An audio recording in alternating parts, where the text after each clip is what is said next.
runtii waxaan suubinayaa halkan ayaan dhiganayaa waxaan ku suubinayaa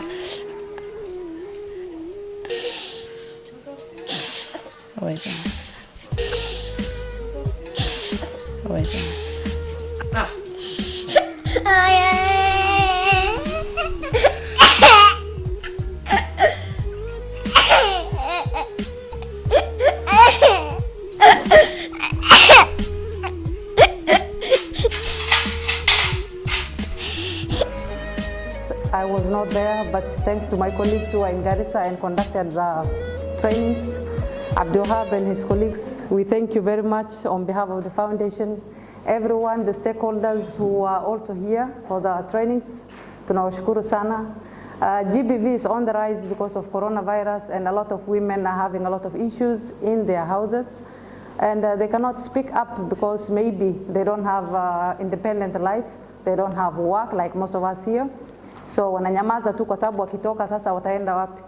So they get violated, and in respect of the religion, we don't want to go too much into people's life. The trainings are all about giving ideas about how they can protect themselves and where they can go if there's a problem at their place. And thank you for coming, Abdulhab and his team. I thank you. People from Udgoon Foundation, the stakeholders around here today, tunawashukuru sana. The training will go on, and we are the advocates of the society. If all the women who are here, if we go and talk to the people, then at least they know where to go if there's a problem. And wale wamama wote wako hapa na wasichana, thank you very much. Pia mandugu zangu wanaume, thank you. Gender-based violence is not only for women. There are men, kuna wamama wale wanachoma wanaume kwa manyumba.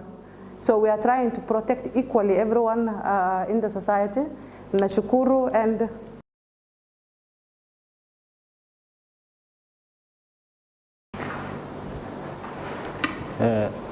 thanks, Madam Udgoon, for the opportunity. And I think maybe for what are the legal definition of human rights when it comes to the legal standard of Kenya, or when it comes to the international frameworks on human rights. What are the types of human rights? Because tukisema human rights, what are the types? What do human rights do? Kazi yao ni nini? Wanafanya nini? What obligations exist under human rights? Kuna sheria zingine zinalinda ama zinatetea haki ya binadamu. So what are those rights? The legal obligations in Kenya and also in the international the globe. Where are human rights embodied in law? Wako wapi kwa constitution ama kwa sheria za nchi? Next. So human rights, tukisema, these are entitlements that all human beings have by virtue of the fact that you are a human being. Ukizaliwa leo na wewe ni binadamu, uko na hiyo haki, inaitwa human right. So hiyo inamaanisha nini? By virtue of being a human being, can a cow maybe say I'm entitled to human rights?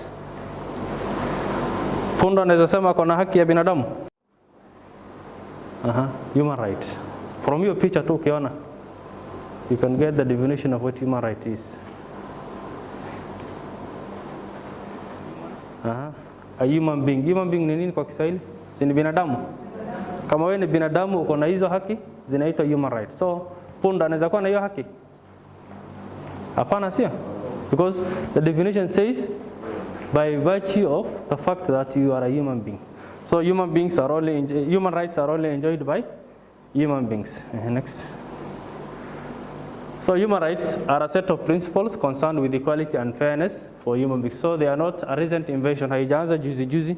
Ilianza from the 1948 after the World War II, where so many people died. So the countries, the nations in the globe came together and they have agreed on some standard and obligations that are supposed to guide, maybe to prevent future human rights violations. So World War II, there has been a united effort by the nations of the world to decide what rights belong to people and how they can best be promoted and protected. So after the World War II, watu wengi wamekufa. So countries wamekuja pamoja na wakasema that they are supposed to prevent another world war from happening. So that's why up to date, hatuna World War III here.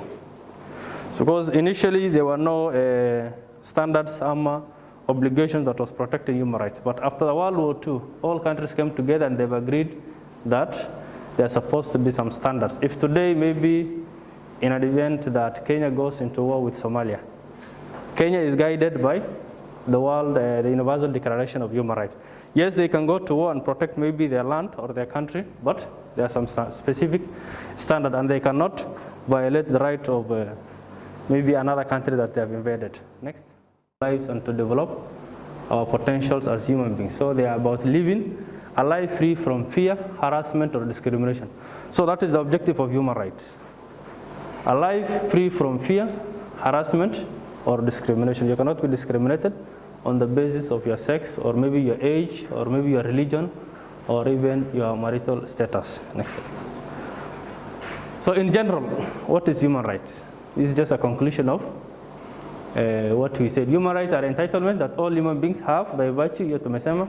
So human rights are those fundamental rights which empower human beings to shape their lives in accordance with liberty, equality, and respect for human dignity. So what are the characteristics of human rights? Characteristics ni nini kwa Kiswahili? Waswahili wako wapi? Characteristics ni nini? Is it sifa ama hapana? Characteristics. Ama hata kwa Kisomali imesema ni nini? Kwa Kisomali characteristics.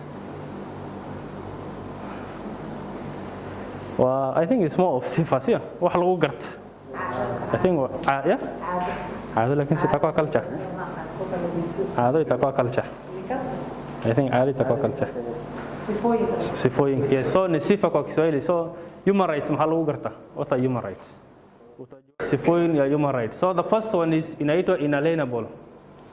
Inalienable means haiwezi chukuliwa kwako. Today I cannot just come, not only me, hata kama hata serikali ya Kenya haiwezi kuja na niseme today will mark the end of Rahma, tutaua yeye.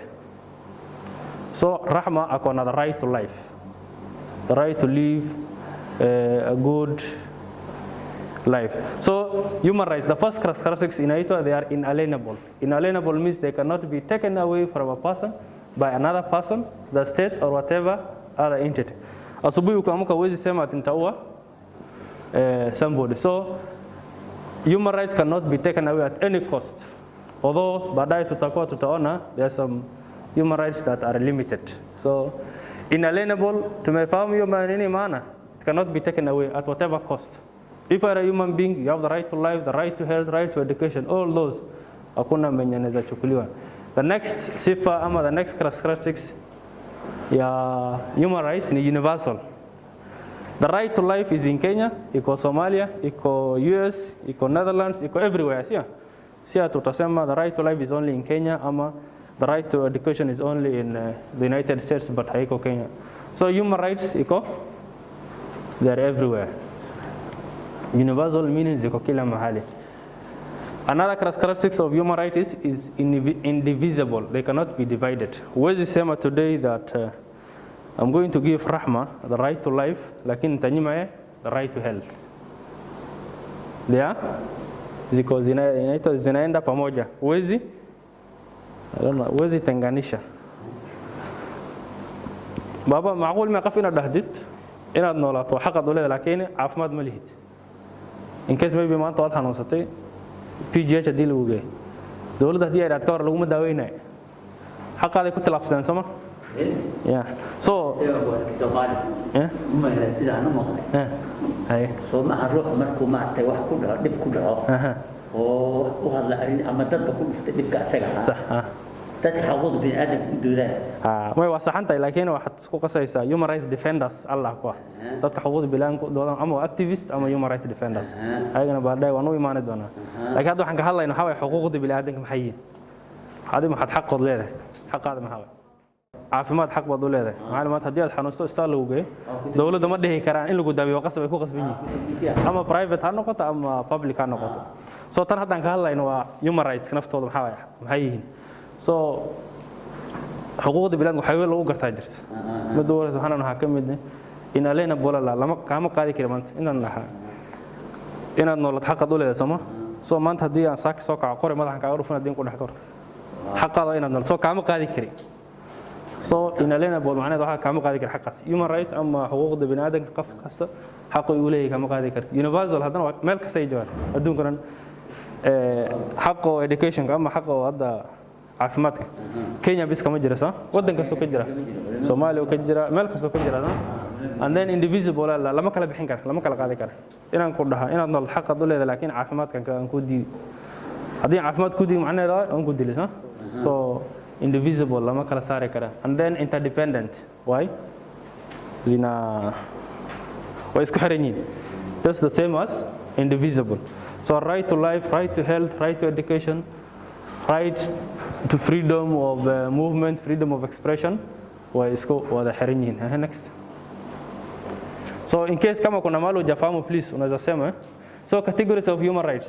zina how are they categorized absolute rights can never be limited so they are absolute by virtue of you being a human being you are absolutely entitled to those rights like torture and freedom of what do you call demonstration and the like so another one qualified rights can be limited in some circumstances state of emergency or war today there is a state of emergency in Kenya imeingia vita na nchi nyingine so there are some certain conditions or there are some certain rights that can be limited so human rights can be classified into three categories this is not to say that some rights are more important than others but it's merely a way of illustrating the various aspects of human rights that human rights must be applied to so there are three categories of human rights we have the civil and political rights we have the social, economic and cultural rights, what we normally refer to them as ecosoc rights, and then we have group or solidarity rights. Civil life, right to health, right to maybe seek for political positions, seek for information from public offices. Social, economic and cultural, this is right to religion, right to believe, right to maybe preserve one's culture or so. And then group or solidarity rights ni ile tumesema ifanya makosa na for example to say governor wa Garissa amefanya makosa mkaenda kwa mahakama you tu wasibu usimenti shar'i and the like ile ya maandamano next so civil and political rights nimekuwa kidogo hivyo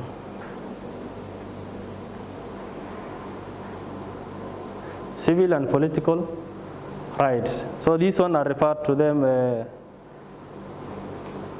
the international frameworks refers to them as the first generation rights ni ile ya kwanza imeanziwa immediately after so inaitwa equality before the law lakini hawezi sema ati huyu ni governor tutapatia some privilege lakini huyu ni just a local person ama ni mzee tutanyima yeye some rights so the right to life and the civil and political rights they always observe they observe equality before the law prohibition of torture no one shall be subjected to torture or to cruel, inhuman or degrading treatment or punishment. That is Article 29D of the Constitution. Civil and political rights, tumesema sio, the right to life, right to health. So economic and social and cultural, these types of rights are also referred to as the second generation rights and they include economic, social and cultural rights. They relate to people's sense of belonging, dignity, survival and preservation of cultural practices because tumesema objective ya human rights ni to preserve dignity, survival and preservation of wajibat human rights markila individuals ama shakhsiyadka wajibaad ay ka saaran dawladda markii laana wajibaad ay ka saaran wajibaadka individuals ama shakhsiyadka waxa kamid ah individual must respect one another's right lazima uheshimu haki ya mwenzako if today naishi kwa maybe tuseme a flat kuna mtu mwingine pia anaishi hapo jirani yangu ni haki yangu kuna watu wengine wanasemanga ni haki yangu kusikiza ama muziki ama hata tuseme Qur'an Sheikh guri baan deganay ninba jirankayga Qur'an ba dhageysan rabaa codka diyan kor u qaada xaqayga waa sameeyaan Qur'an dhageysta صح ما وصل صعدة ما أنت عارف حقيقي سمعنا القرآن ده حق بقول إيه سما فبرضه حنلاقينا individual obligations حق هذا وحرمانه حق قفك المشي كبلاونه صح دي حق ولا هنا دقيست مثلا القرآن أو مثلا أحكي واحد سبارة هنا دقيست لكن وحرة هنا لازم أكون قوانيني in your mind your rights ends at where the rights of another person begins. So if you want to listen to Quran ama to even music, huwezi sumbua jirani yako. So that's why tunasema individual obligations. The freedom and rights of one person ends where the freedom and rights of another person begins. And then the state iko na some obligations pia, wajibaadka dawladda ama state-ka. Obligation to respect and to act to secure human rights. Ni wajibu ya serikali ama wajibu ya state kuheshimu human rights, obligations to protect ama ku protect human rights. So human beings are rights holders under state, including all its officers, kama ni the different security arms, the police or the military, or they are supposed, or even the corresponding duty bearers are supposed to, are obligated to protect human rights. So when it comes to obligations, you as an individual, you have some obligations, and also the state has some obligations. So at Article 21 of the Constitution, in Asema, it is a fundamental duty of the state and every organ to observe, respect, protect, and fulfill the rights and fundamental freedoms in the Bill of Rights. In the Bill of Rights, Chapter 4, it is the obligation of the government of Kenya, both the national government and the county government, to respect, observe, and protect the rights that are enshrined in the Bill of Rights. Obligation to respect, the state must refrain from illegal and disappropriate actions. Today, serikali haiwezi kuja tu Garissa and then they do wakifanya some unnecessary operations. Mathalan inay dad qaracaan ama inay dad jirdil ku sameeyaan, although some cases way sameeyaan laakiin wax waa khilaafsan ama sharciga uu diidayo. So it is the obligation of the state to respect haki za binadamu. Obligation to protect also. The state is obliged to take administrative, legislative, and judicial action to protect human rights in order to ensure that people can fully enjoy their rights. So ni wajibu ya serikali ya Kenya kuhakikisha ya kwamba kila mtu ata enjoy haki za binadamu. So duty bearers obligation, duty bearers tumesema ni the government with all its officers with all the levels, the judiciary, kama ni mahakamani, kama ni the executive, ama kama ni bunge. So they are all supposed to respect, they refrain from interfering with the enjoyment of the rights. So kama kuna certain rights that watu wana enjoy, they cannot refrain. They are supposed to protect. Serikali ndio inafaa ilinde haki ya wanadamu wa Kenya wote. And then they are supposed to fulfill, adapt appropriate measures towards the full realization of the right. So for us to realize the right to education, mathalan, dawladdu lazima inay iskuulo ay dhisto, inay hospital ay dhisto, so that people can enjoy the right to life and the right to health and the right to education. Next. So human rights instruments, kuna zingine inaitwa kanuni za haki za binadamu, internationally recognized human rights instrument. So principles of human rights agreed ziko mingi. So there are so many laws that Kenya zimepitisha. So with that,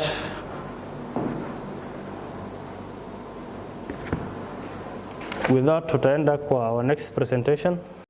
Ama a country ikisign hiyo kanuni ama hiyo the UN declarations ikisign, itakuwa wajibu ama itakuwa lazima kwa hiyo nchi kufanya implementation ya hiyo kanuni. The first one yenye tumesema imeanziwa na 1948 Universal Declaration of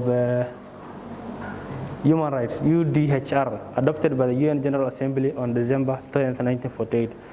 Hii ndo ile kanuni ya kwanza wadunke bila after the World War II. World War II markuu dhamaaday 1948, the whole world came together na wakakubali ya kwamba the violations of human rights haitatendeka mara nyingine. So the mother of all rights, ama the mother of all human rights in the whole world ni the Universal Declaration of Human Rights, adopted by the UN General Assembly on December 10, 1948. The second one ambayo inaitwa ni sheria ya ama kanuni ya haki za kibinadamu. We have the International Covenant on Economic, Social and Cultural Rights, ICESCR. It was adopted by the UN in December 1966 also. The third one, the International Covenant on Civil and Political Rights. So these are the three key ones in terms when it comes to human rights programming. The three key the international legal frameworks that always guides human rights: the easy Universal Declaration, the International Covenant on Civil and Political Rights, and also the International Covenant on Economic, Social, and Cultural Rights. Next. So other international instruments, kuna kanuni zingine pia zina guide ama zina hakikisha ya kwamba haki za binadamu it will be enjoyed by everyone. We have the International Covenant on Civil and Political Rights, we have the International Convention on the Elimination of All Forms of Violence Against Women, what we normally call CEDAW.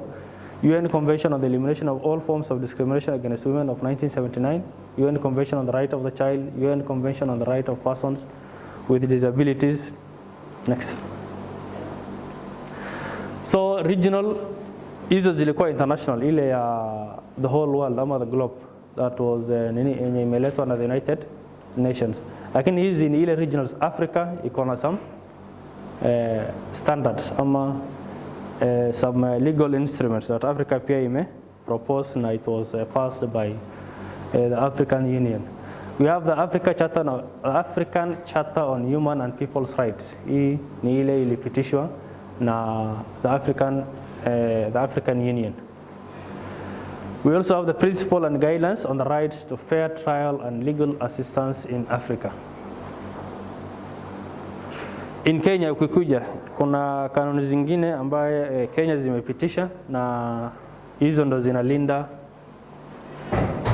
haki za binadamu ikikuja Kenya as a country.